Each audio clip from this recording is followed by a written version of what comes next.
crops. Crop protection ka.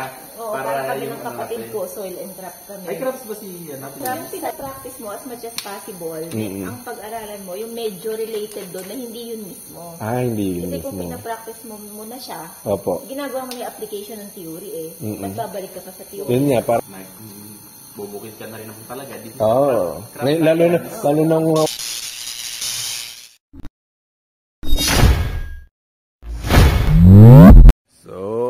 What's up? Ayan, so nandito na naman po tayo ngayon sa CLSU naman. So hindi ba doon sa last video po natin ay kumuha po tayo ng soil sample. Ngayon naman, yung dadalhin po natin, ayan. So imimit po natin si Doc Mason, yung head ng soil science po dito sa CLSU, para ibigay naman yung soil sample na nakuha natin. So samahan niyo po kami. Kasama ko si Sir Clarence. Ayan. So nandito po tayo sa Department of Agriculture sa CLSU. Ayan o, si Doc. Ay, full. Kasi hindi nagbabasa eh. Ay, hello po. Kapirm po. Ay, ano pala, kala ko hindi mo nagdala. Yung lupa ka ako. Ngayon, ko na po yung soil sample. Nakarating na ng CLSU. Magkakilala na kayo eh, no? Opo. Meeting natin dun sa akin naman, Ito yung sa, ilang ano na nga yun? Nasa 4 yun, ano? 4 hectares. Sabi ba ni Con, 2.5 yun? Hindi, yung isa yung una. Parang ang sabi sa akin, 1.5. pakilagay na rin yung land use, yung kung saan siya previously nakatanim. Ang previously Puro palay lang naman doon. Palay. Pero yun yung sinabi ko sa'yo ng Ilang Con. years na yun na palay? Isang beses na nagmumais sila. Kailan? Last year? Nung hindi ko pa nakukuha yung bukid. Pero matagal na yun. Last, Nakitang talib ka na ng palay. isa pa lang. Anong date kahapon? For 10. 11 yun. 24. 7 a.m. tayo. Hindi pa, di ano na pala yun. 7:45 yata. 7:45. AM. Ay, may mga pangalan. Hindi mo ba lalagyan ng pangalan niya? Ano ba pangalan ng lupa na yan? Ito nga. Siya si 4 hectares. 4 hectares. Yan ang kanyang pangalan. Pero yung pangalan ng lugar na yung Alonso. Yung lugar pa, no? Alonso. Panabingan. Panabingan. San Antonio. Alonso. Road to paramihan ng ani tayo ngayon. Grabe po yung mga nakikita ko po sa page. Ang dami po inaani ng mga taga-Gimba. Na Ano ba inani nyo? kami po bumaba eh. Ang inani lang po nitong 7 hectares nasa 780. Halos 700, halos 110 lang? Opo. Kaya Ano? Eh, lalo na ng ano ng Nueva Ecija. tapos yung 8 hectares ko po, yun mas marami 11. Yung sa amin, 178 ata. Ganun nga po eh. Sana nga man lang ka ako eh. Anong buto nyo? Anong buto? Hybrid pa po yun, long pin. Kaya sabi ko nga, nahihinaan ka ako. Fertilizer application. Yun nga, si nasirang tito ko yung... Yun ang aayusin natin. Yun yung aayusin. Siya magmamanage, kaya pwede na natin. Hindi ko po pinapakailaman kasi dati, nung last year, ang inani po namin doon, 200, tsaka 180. Beno, ito po bago acquire namin yan. Kaya... Ito yung umani ng... 780.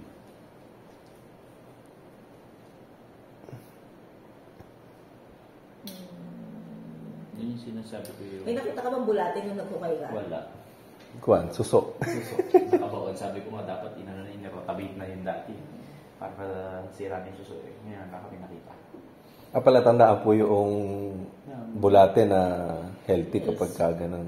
Ibig sabihin, mataas pa yung organic matter niya. Kaya nabubuhay pa siya doon.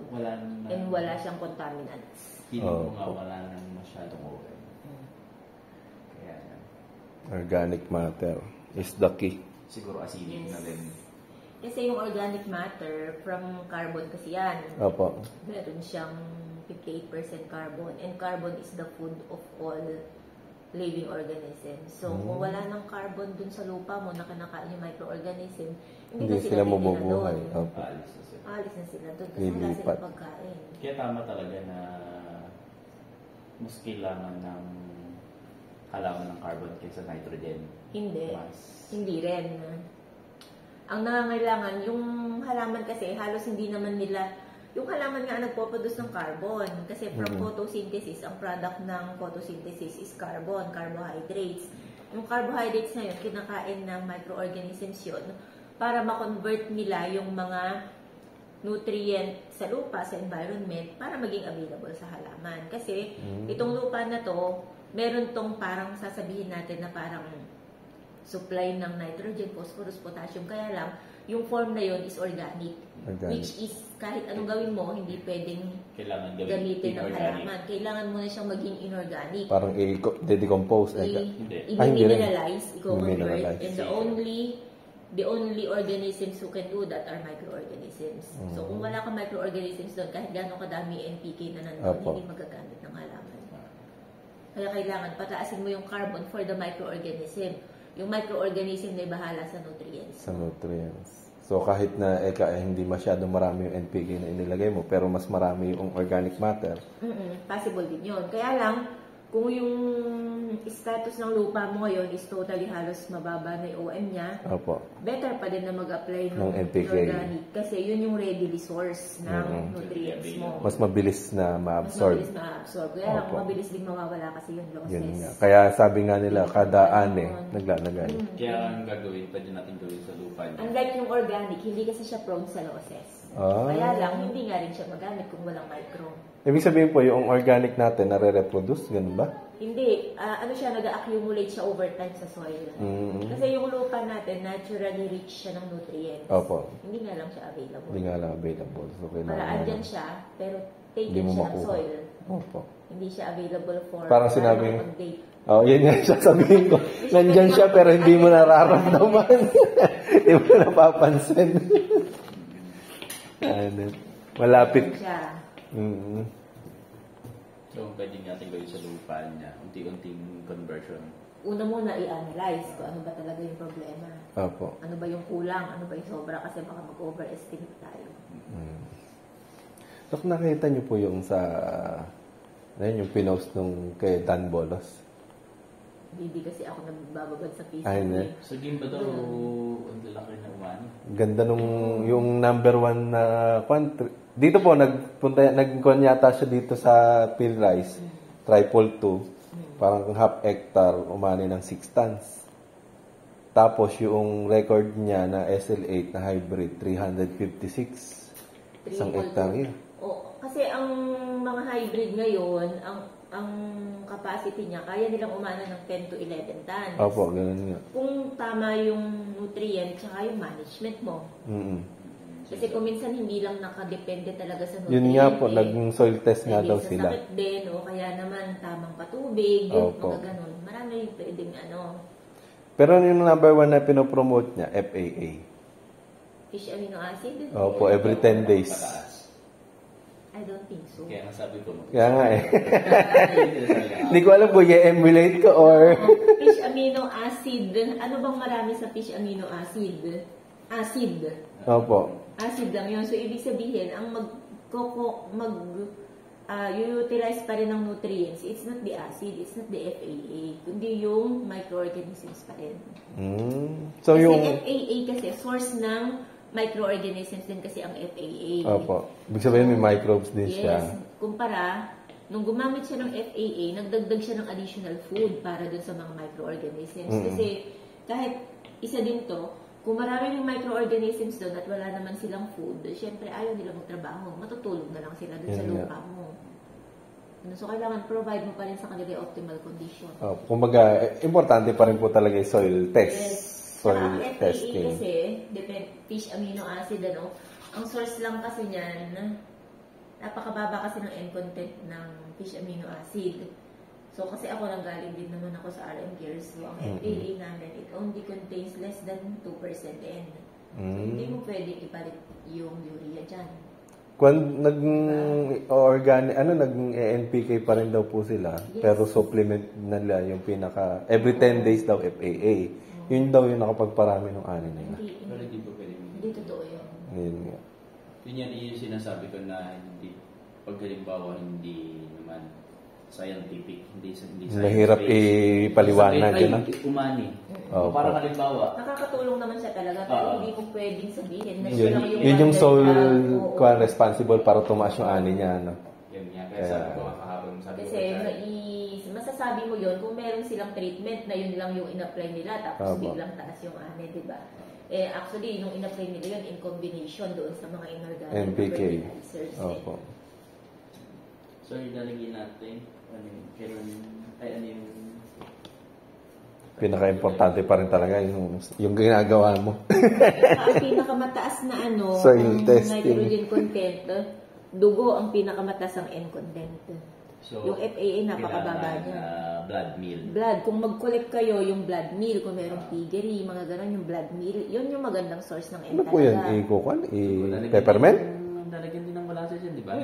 Oh? Blood meal, yun yung highest containing. Dugo ng manok o ng Oo. Ng manok, ng baboy. Lalagyan mo din siya Oo. ng Ng molasses tapos molasses, peppermint din. mo din. Oo, Blood yung meal. dugo. Yung, Meron, yung ihi din ng mga urobinan. Opo. Mataas din ang N content nun. Mas mataas pa yung N content nun kumpara sa FAA. Mm.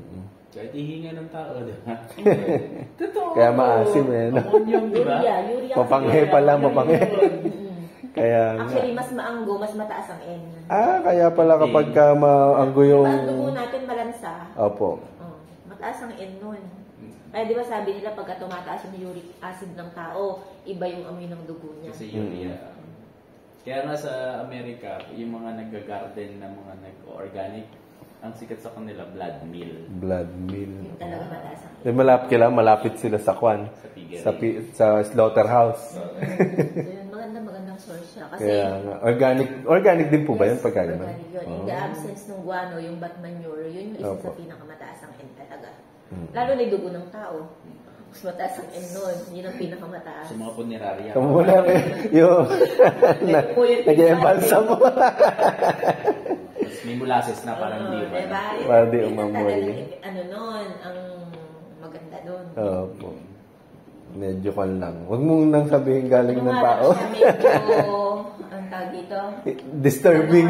Oo, out of norms. Kaya Siya, nga. hindi siya ginagawa kasi mo ethical concern. Opo. Disturbing kasi yun pagka ganun eh. Pero kung ang base, naman, kukunin mo naman siya from animal source, mas matanggap-tanggap. Opo, ganun nga. Sa baboy na lang. Palagi may kinakatay na baboy. Hindi, binibenta naman kasi yun. Kaya nga. Gawa pang kung dinuguan. Dinuguan. Ang nalagay ko, Dami po nating natututunan kay Doc Mason. Kahapon sa Clarence.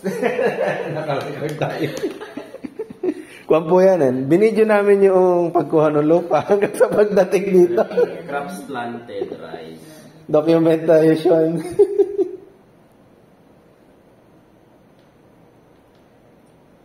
Kailangan to in a matter of months, mai-process mo na. So, within 1 month, hahatiin mo to. Magtira ka lang ng mga konting-konti lang. So, pupunta ako. 1 kilo to, Yung... So, ako pala gagawa nito. Aba, syempre. Alam mo, ako mag-analyze para sa process mo yan, no? Ay, ito na ba isa? Ito na ba yun?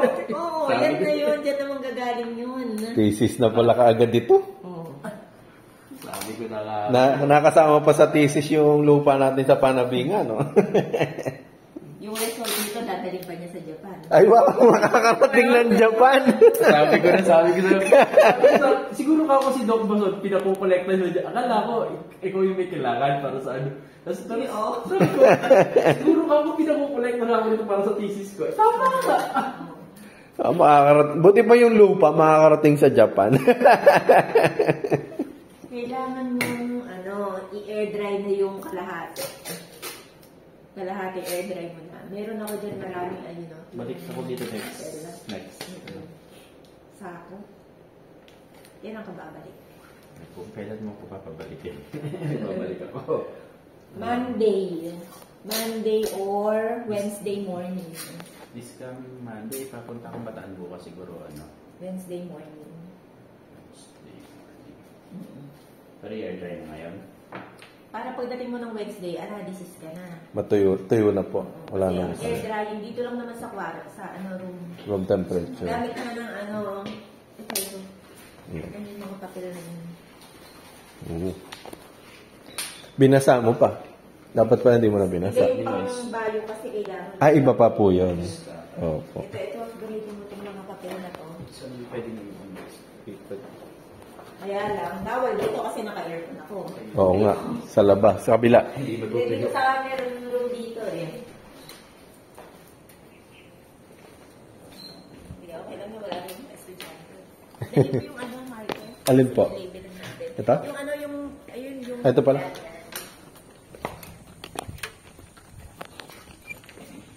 Kukuha din ako sa ibang lugar pa. Okay na to. Hindi marami ka na ma-isolate yun. For BS, okay na isa. Yung MS ka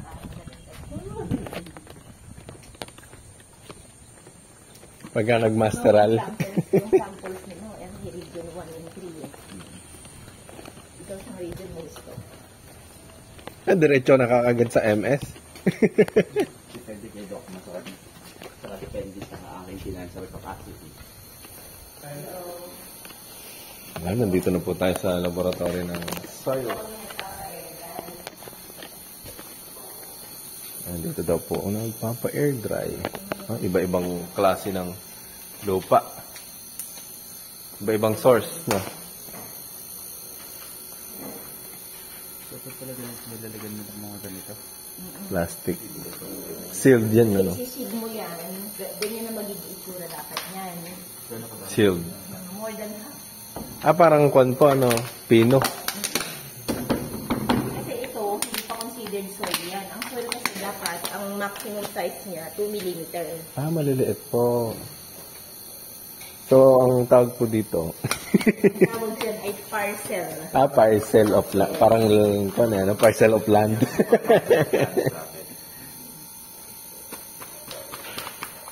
Isang malaking parte pa pala yan. Kakarami na natin tinanggal dyan, ah. Nakadalawa sa ako po kami. Ganito dapat yung size niya. Ito 2 mm. 2 mm. Sabi ko nga kay Charlie, pag ano na din siya itiyak na din Kinukuha po ako. Ano? Total hasyendero ka naman. Itayop ka na rin. Kaya nga po, kinukuha nga ako, eh. Ano po ba maganda, Doc? Soils ka, dapat sa crops. Crop protection ka. Oo, para kami ng kapatid ko, soil and crop kami. Ay, crops ba si natin? Crop side siya. Pero yung sinasabi niya agribusiness, iba po yun. Iba pa yun. So, mas maganda po yung crops, gano'n? Ninegosyo ka na eh. Depende. Crop protection ka na. Isa po. Kung yung pinapractice mo as much as possible, Mm-mm. ang pag-aralan mo, yung medyo related doon na hindi yun mismo. Hindi yun Kasi kung mismo. pinapractice mo muna siya, Opo. ginagawa mo na yung application ng theory eh. Ba't babalik ka pa sa theory? Yun nga, parang gano'n nga din yung, yun nga din yung nakakuha ko eh. Parang yun nakako ginagawa ko, bakit ko ako pa? Kasi ang kailangan. Parang ang kailangan ko na lang gawin para magkaroon lang ng degree eh. Pero mas maganda nga yung sinabi niyo po na may bago kang matututunan. Ano po. Kasi, limbawa, di ba, bubukid ka na rin naman talaga. Oo. Ngayon, lalo na nga po ngayon, sumalangit na nga si Tito. Ako na po yung umiikot talaga ngayon. Para at least alam mo, gagawin mo. Kaya nga. Ako sa soil science, ikaw sa crop science. Oo, magko-compliment ko. Pagka kailangan mo sa soil, Tapos tawagin dahil mo. ginamit mo yung kamay mong panghawak dyan sa lupa na yan, maghugas ka bago mo gamitin isa. Kasi parang matatransfer po. Yes. Ibig sabihin sa crop science po, yung mga Crop production protection. practices. Yung mga gulay-gulay, gano'n. Lahat ng crops. Lahat po. Pwedeng ornamentals, pwedeng... Yung ornamental sa orchids, oh. Fruit trees. forestry, Palay pa rin. crops, or grain yung tulad ng palay, corn, yung gano'n. Opo. Si baby din kasi yung kapatid ko, ornamental kasi sa horticulture. Ang horticulture kasi, pwedeng ornamentals, pwedeng mga vegetables. Yun nga yung nangyayari po ako doon sa Panabinyan. Ang dami-daming lupa kasi doon.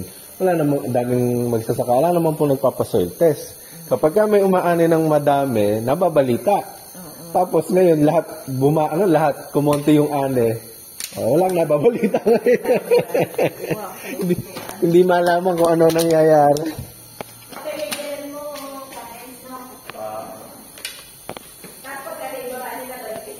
Sige po.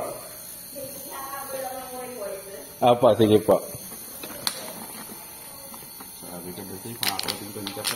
Ha? Sabi ko dito, pang pipis ka na po eh.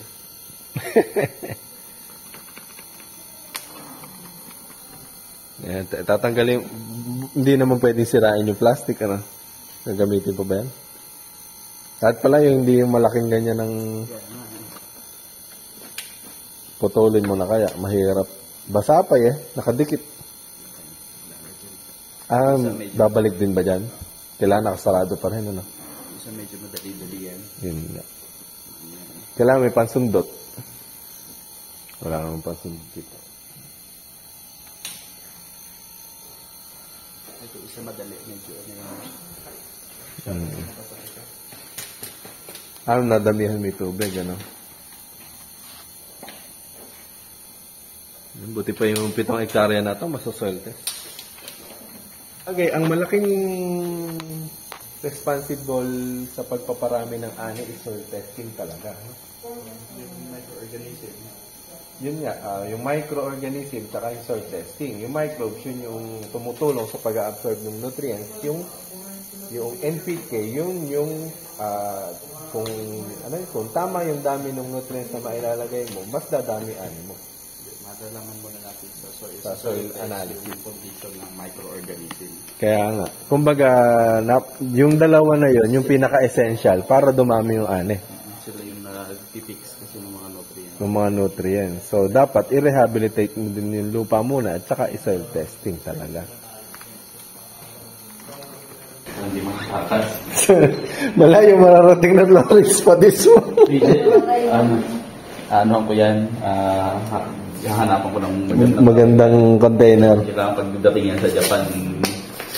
Saka hindi pwede pumasok sa Japan port, yung ganyan. Oo, may BPI. Dapat siya. Tapos naka-ice chest with proper permit. Hihingi pa natin ng permit yan bago natin dalhin doon.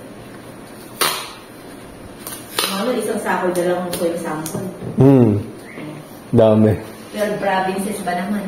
Yun nga. Ano po yan? Isang permit na lang o kada 12 akala ko? Isang permit. Isang buwan akong nag-ayos Yes. ng permit. Napaka-arte pa naman sa BPI. Ano po yun? Ano pala ilalagay? Test natin yung product na na-develop ko. I mean, paano ba yun? Mag-i-introduce ng microbes po ba? Ganun?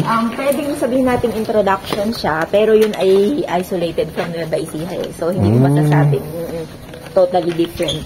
Pwede differentiate. Hindi siya introduce kasi parang anong tawag doon? Residente na yung Deployment. kumbaga magdadagdag lang. Reinforcement. Nabuisihano yung Nabuisihano din yung bacteria. Opo. Ano po ang kanyan application?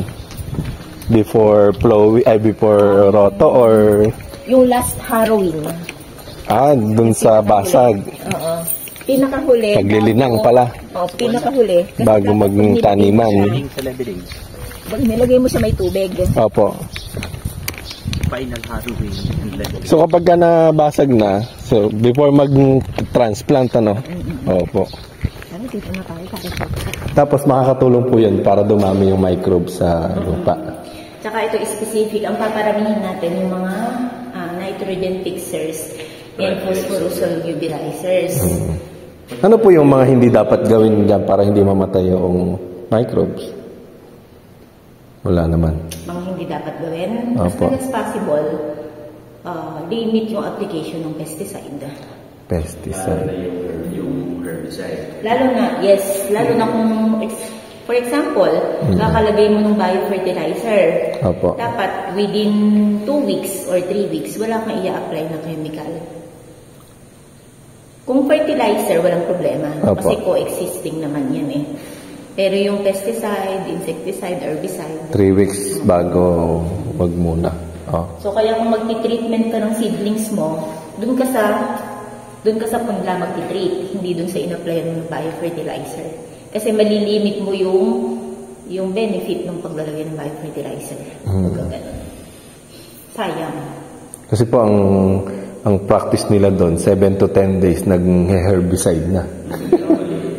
So ibig sabihin, hindi muna kami mag-herbicide. Kaya gawin mo yung proper Kasi kailangan nila ng sufficient time para mag-multiply. So, pagka nakamultiply na sila ng enough population, mas kaya na nilang protektahin yung sarili nila para dun sa mga pesticides. So, kailangan may ibang practice tayong gawin dun sa pagdadamo. Yung sa kuwan, yung sa land preparation, yung Or pwede mong i-apply ng mas maaga yung biofertilizer. Para... Yes. Basta make sure na after application, 3 weeks wala kang i-apply ng pesticide.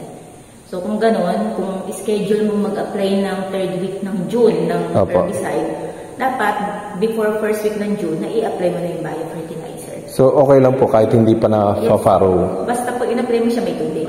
Opo. So mas okay din pala habang kunyari ngayon, magtutubig po kami para maroto. Sabay na namin yung... Mas maganda nga kung earlier kasi enough time yun, ample time para sila kasi wala namang damo kaya panigan yan. Kaya nga, ang mangyayari, pagka tubig, hindi rorotohin. May tubig na nun. Hindi yung mismong tubig na overflowing ha. Kasi baka pumunta dun sa kabilang ano. Yun, hindi, nakakuha naman po yun eh. Anong tawag doon? Enclose. Yun yung maganda po dun sa bukid na kinuha namin. Naka-enclose siya nung, ang tawag doon? Tarundon. Walang kapitbahay. Walang lulusutan pala. Kasi dito po tayo ngayon sa bawal po ba magsalita. Magigising yung microbes. Baka magising. Paggamit po ng chinelas. Huwag po tayo maingay kasi baka po magising yung mga microbes. everyday talagang bago Sinasanitize. nagmamap sa sanitize talaga. Mas maarte pa ang micro kumpara sa tao. Considered po microbiology na po pala ang soil science. Ito yung i-apply. This is 100 grams. For ilang kon po yan? Area? Hindi ko i-recommend na gamitin siya sa kabuuan. Dapat may comparison. Pwede yun yung maliit muna, no? Oo. Yung isang maliit. Sa tiin mo doon. Ilan yung area ng maliit? Yun yung top. Malaki din yun. Ay, maliit. Kasi, oo, ano ba? Hindi, di pinitak na lang. 2 pitak yung pag... Dalawang pitak. Yun Sige. na magkatabi. Hmm. So, yun muna yung a-apply natin. Ilan yung yung isang hektarya, ilang pitak siya? Ay, hindi natin nabilang. 1,000 square meter ng ano eh. 1,000 square meter. Kasi ito, this is 100 grams. So, sa isang kilo.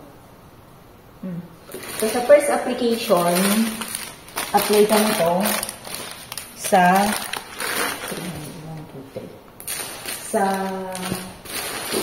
ayan.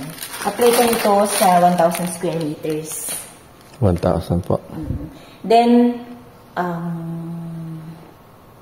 yan yung basal application natin. Blanket lang siya. Apply lahat. Tapos, Spray po, tama? hindi, sa soil. Ay, soil pala. Parang sabog lang, ganun po. Tapos basa yung tubig. Ay, yung lupa. Sa soil lang mismo. Tapos, Pero, kunyari po, nabasa. Tapos, kinabukasan, i-roto. Okay lang po yun. okay lang. Opo. Tapos, 2 weeks after transplanting yung kasunod na application. May kon po. 2 weeks. So, eto muna. 14 days pala. Di ba nakapagpataba na nun? Yun. So, magpapataba pa rin po kami ng NPK. Tsaka yaan. Sasabay na po namin sa pagsabog. Opo. Department of Soil Science. Picture mga ako dito. So, after po kay Doc Mason, punta po muna tayo dun sa fair ng main campus. Marami pong mga kikita doon. So, ayan.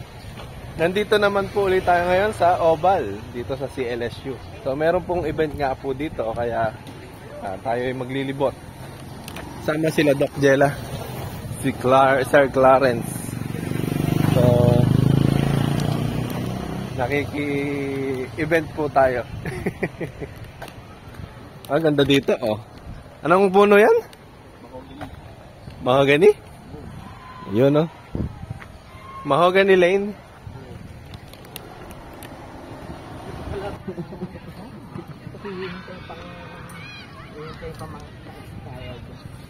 Mukhang may magkaka-concert pa ya. Dito maganda magpa-concert ah. Actually, bukas ng gabi meron. Meron po. After 5 siguro, hanggang Mm. magdamagan. May mga kwan, anong tawag dito? Banda. Oo, yata parang may in-invite sila mga banda rito, bandaro. Bandaron. Mga estudyante lang din po yan. Hindi, may mga invited. Meron din mga artista. Banda. Dito po nagaganap ang maraming kaganapan.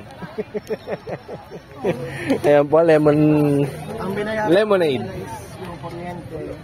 Ayan, dami pong mga booth. Parang pangkwan pang magdamagan yata yung mga pwesto dito. Hanggang bukas po. Bukas na yun, hanggang ano pa. Dami pa rin pong taong naglilibot or nagpipiknik dito sa Oval.